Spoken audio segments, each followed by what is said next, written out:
So you are books, excellent, thank you. Thank you so much.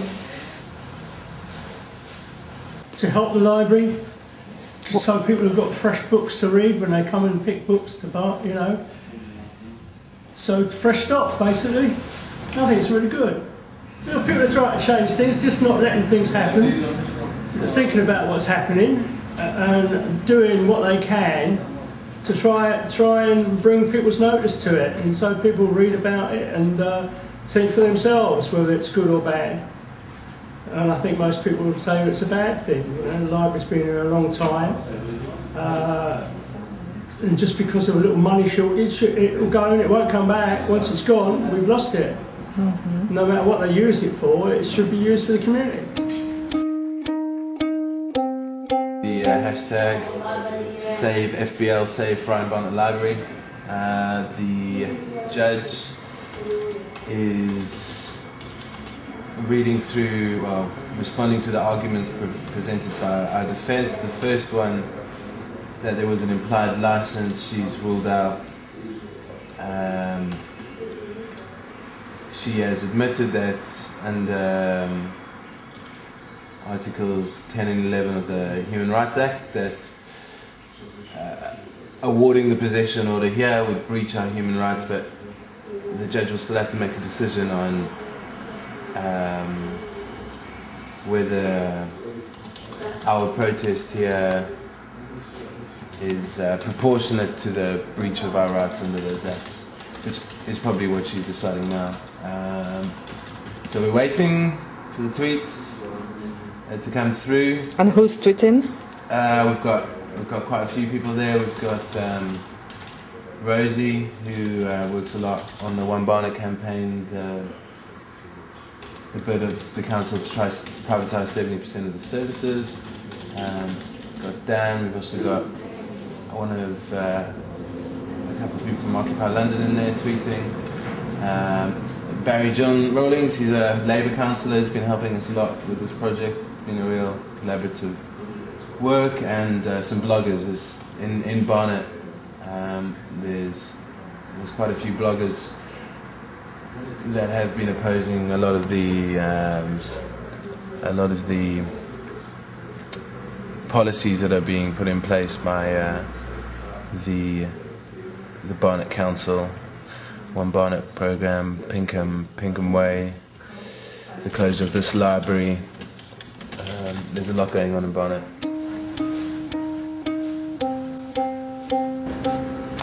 I'm here because I'm a local resident. The library is important to me, but also to Friern Barnet. It's not just a library, it's a community hub where everybody can come together, and it's a neutral place where you leave everything at the door, and you know, it is important for everyone. And what are you doing here? Volunteering whenever I can, helping out with leaflets, anything I can do, I'm here to do it. So, but I do support what Occupy have done, local residents, and it's been an involvement from everyone. How does this make you feel? It's kind of put your faith in humanity, you know, it's kind of giving it back to me, because I don't know, you don't really see this every day, but everybody's so happy to help. You know, it's like one big family, and it's kind of hard to put into words. You have to be able to see it.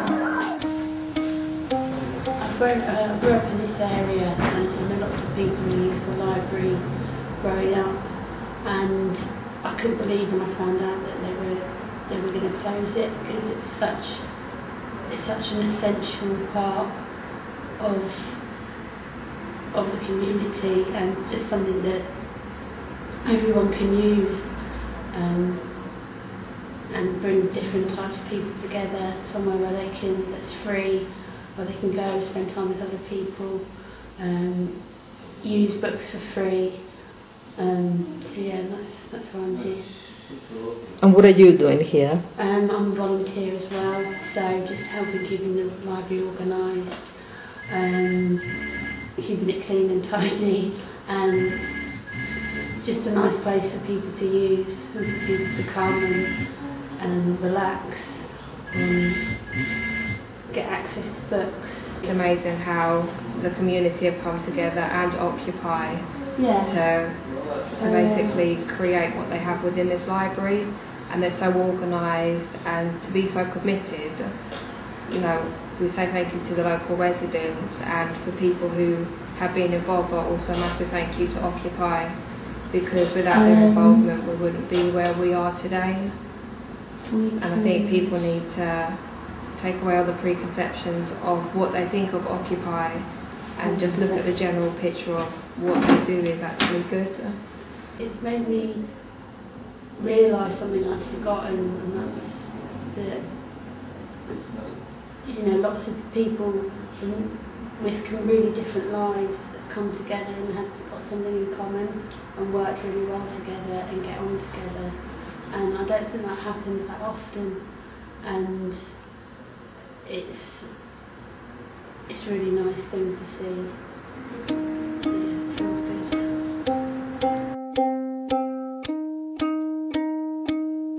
And for everyone who's not saying, I want this library open, the council can essentially represent them because they're in power, and they can say that they have a duty to their taxpayers to evict us from the building.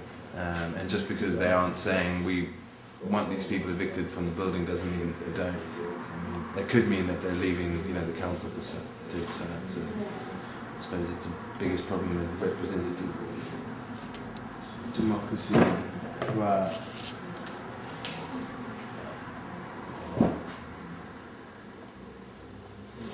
Right. Okay. So yeah, that's the eviction will take place.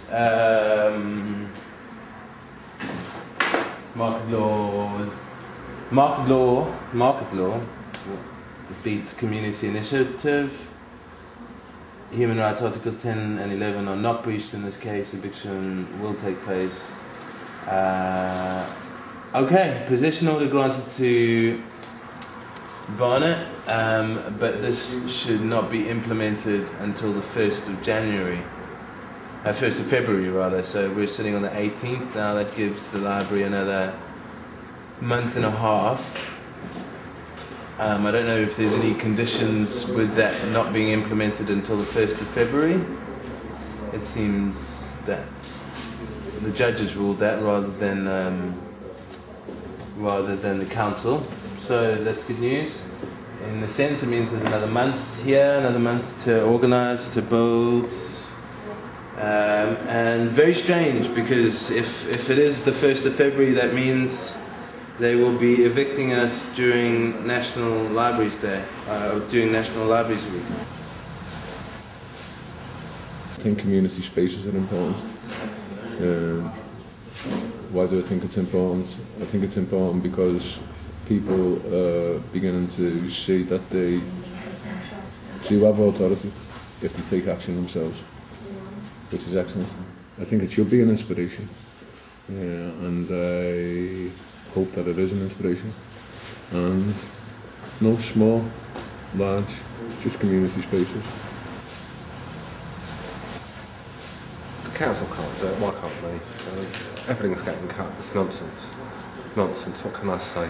It's brilliant keeping libraries open. They've been, you know, everyone uses libraries, children to adults, and they've made it a better library than it was by having yoga and different classes and different things going on, teaching about different things.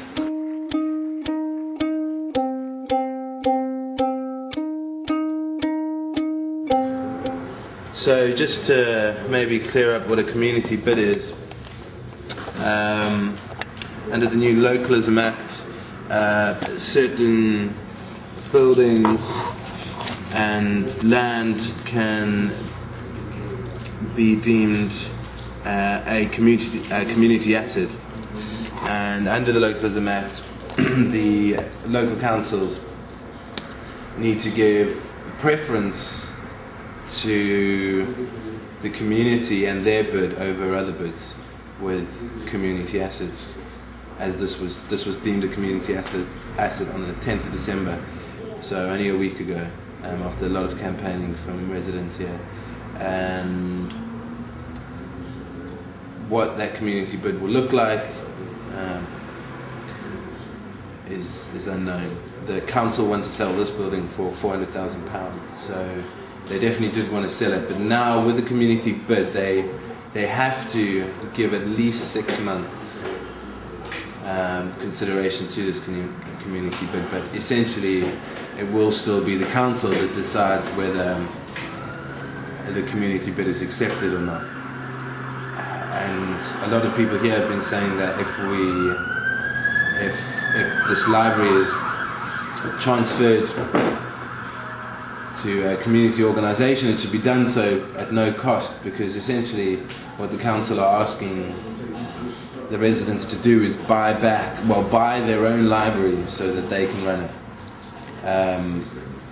which a lot of people are just opposed to ethically, morally, I guess, because they're saying it's their building, which it is. It's been here since 78 years. Purpose-built library.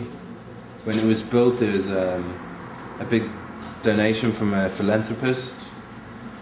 So, and it was built with taxpayers' money. But yeah, it's going to be an interesting month. It's going to be an interesting month.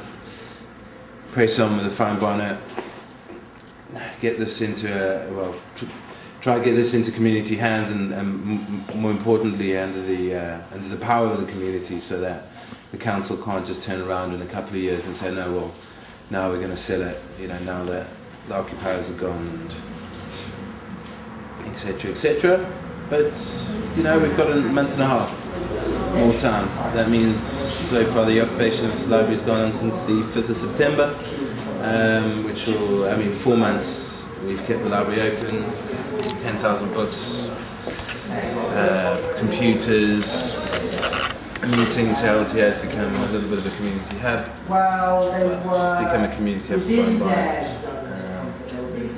So yeah, 1 month. Let's see what we can do. Let's raise the profile a little bit, and let's hope that, I think they will do, the community want to take a hard stance against the council and not sort of succumb to any big fundraising requests, which will kind of just get them lost in raising money rather than asserting their rights to this building. We went to the court to listen to the judgment about the Friern Barnet Library. The judgment was read out by the judge. It took her an hour to read it, and she went through all of the ins and outs of her judgment, which was that the library needed to be empty by the end of January. What I learned was perhaps we knew that something had to change, so that, obviously we knew that people would have to leave eventually. But I suppose what I learned is listening to the way the judgment weaves the existing law into the argument, so that it's no longer about the community and the amount of imagination that occurred here. It's about legalities and market relations and things like that. And it was quite soul-destroying to really hear how that worked. She brought up human rights and the right to protest, and how actually we did have the right to protest, and that our staying within the library was important for this right to protest.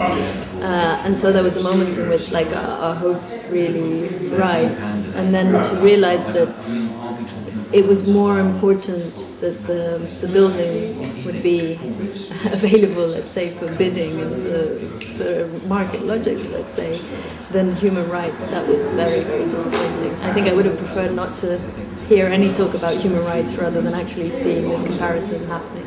But there's a ray of hope, I suppose, related to what she just said. I think it was very interesting to hear the previous cases about occupied evictions, like in St. Paul's camp, being used as sort of precedents in judgment for this, and she made it very clear that even this judgment today was going to be quite important in terms of how these things will be handled in the future.